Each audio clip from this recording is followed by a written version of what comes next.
So ayun mga idol, welcome sa ating mini vlog. Nandito na naman tayo nagbabalik mga idol. Ayan mga idol. Nagbuwan na tayo mga idol. Reflection lang natin yung ano ayan oh. Hinog na talaga mga idol yung ano ba yun, yung ano ba yun? Langka ayan oh. Grabe ang dilaw niya mga idol ayan oh. Ito maganda mga idol sa ano. Ang maganda sa langka talaga mga idol, yung ano, yung papahinugin. Dalawa kasi ang langka mga idol, yung ano, yung binibenta na panggulay lang, tapos yung binibenta na pwede pahinog kasi mga idol. Ito, kung mapapansin mga idol oh, puro sa buto, karamihan ng buto niya. Ito, kukunti lang yung mga ganito. Ayan talaga mga idol, yung pampahinog na ano na, kung halimbawa mag-iimbis kayo, mag-ano kayo ng farm mga idol, ganito yung ano, bibilin nyo. Ayan mga idol, nasubra na sa hinog. Sayang at nasubra sa hinog mga idol, pero, ang maganda nito mga idol, kasi sobrang tamis na nito. Ayan o. Di ba? Solid yan mga idol, grabe. Napakasarap nito mga idol. Ito yung ano mga idol.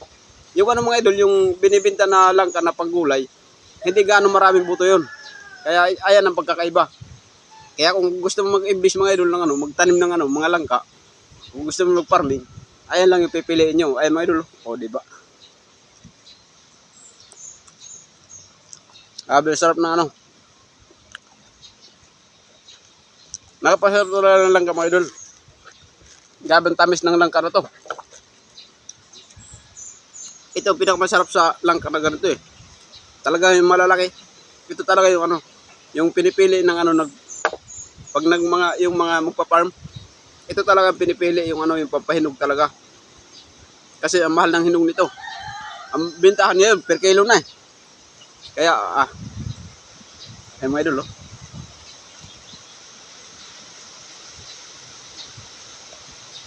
O diba? Ay mga idol. Napakasarap mga idol. Napakasarap nito mga idol, lalo kung magtanim kayo. Tapos makikita mo mula sa pagkaliit hanggang sa lumaki. Grabe pag naka-harvest kayo mga idol, talagang tuwan-tuwa kayo. Kasi ang tagal nyo na tayo. Maano kasi ito mga idol, matagal din ito bumunga. Siguro mga ano, mga 5 taon yata o 3. Hindi ko lang din sure mga idol, pero mga ganyan, basta hindi pa kasi ito bubunga agad pag mga 1 taon pa lang eh. Kaya sulit na sulit yung pag-antay nyo mga idol pag ganito. Kasi ang lalaki ng bunga nito mga idol. Kung napapansin nyo yung unang vlog ko mga idol, binag ko ito eh, sobrang laki. Grabe. Nandyan lang yan dito. Grabe ang laki dyan mga idol. Kaya ayan grabe. Kaya pala, sobrang laki niya kasi napakaganda niya mga idol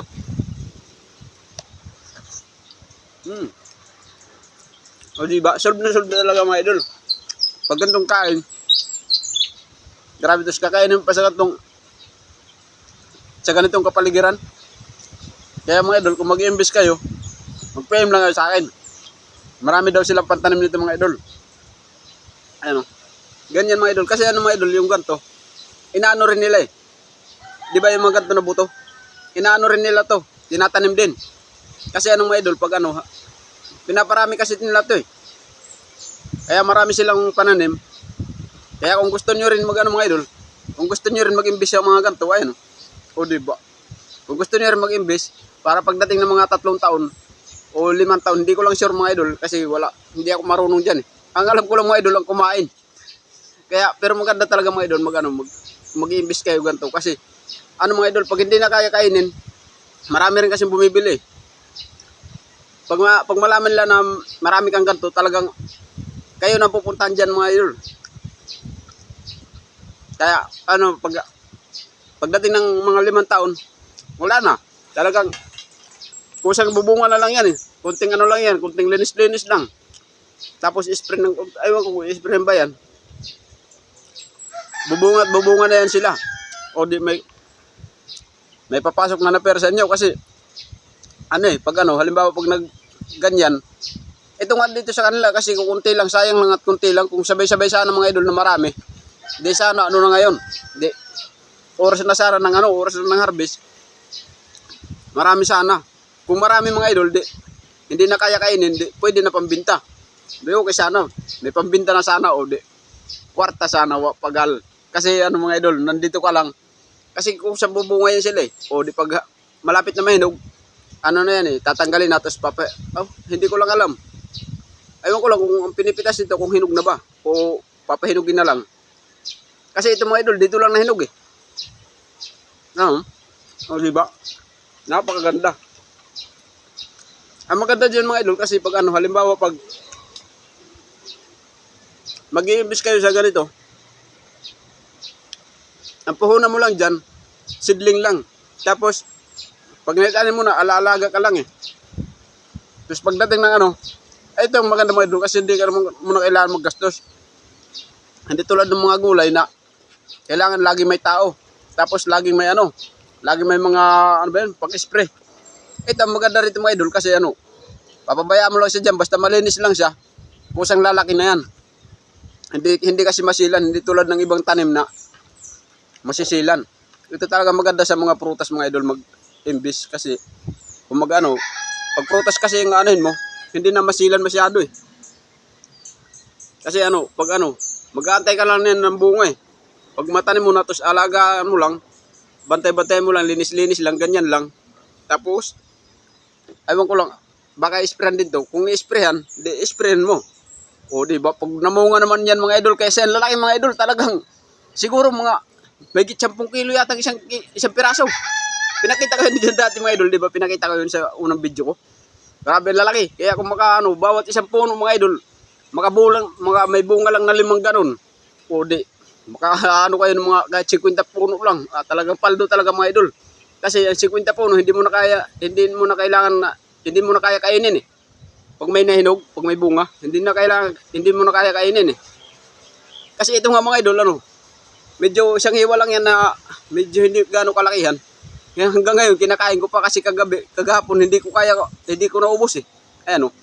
O diba? Pero ano talaga ito mga idol, tinira ko para pang vlog. Ipakita ko sa inyo kung gaano talaga kaganda yung ano. Kung gaano talaga kaganda yung langka rito.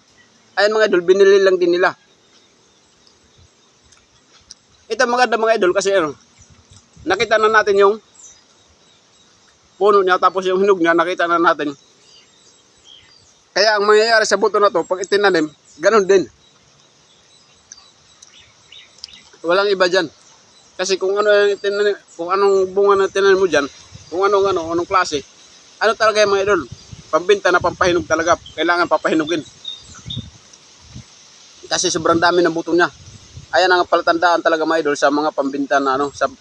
Kung magtatanim kayo mga idol, halimbawa may bala kayo mag-farm, hindi nyo kailangan ng ano. Alvin, hindi kayo basta-basta lang, tatanim kayo ng tatanim. Kailangan tatanungin mo rin yung pinagbilhan mo kung anong klase. Kasi baka mapunta kayo mga idol, baka nyo mabili nyo yung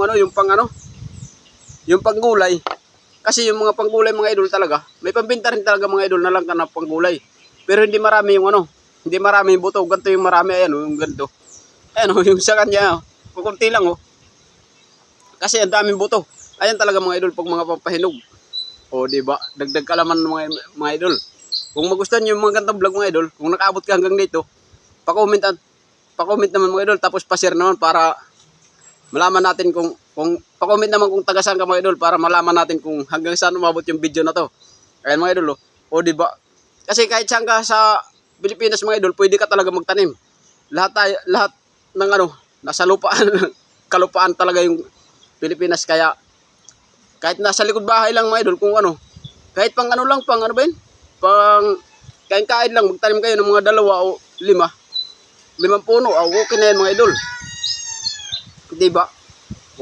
Pag makabunga kayo ng ganito, kahit taon-taon, mga bunga lang bawat tanim, isan lang ka 5 piraso, solve na kayo. Hindi nyo na kailangan ng bumili pa. Kasi pag mga idol, pag bibili ka, bibihira lang din kasi ang langka eh. Talagang talaga yung langka mga idol. Ano ba yun? Hirap kaya maghanap ng mabibilihan ng langka na na ganto, hinugo. O diba, pupunta ka pa ng malaking palengke bago ka makabili nit ng Minsan hindi pa hinog masyado yung yung pinahinog, yung medyo mura pa na hindi na malay na mura pa. Tapos pinahinog. Hindi masarap yung hinog eh. Ito talaga mga idol pag sarili nung tanim, ang masarap diyan kasi kahit hinog na, antay mo lang hanggang mahinog. Doon mo talaga papahinugin sa puno. Napakasarap talaga niyan mga idol. Tulad nito. O di ba? Tapos ubos na mga idol. Hanggang dito lang muna. Maraming salamat mga idol. Pa-follow and share naman. Pag nagustuhan niyo mga ganitong video, maraming salamat mga idol. Thank you.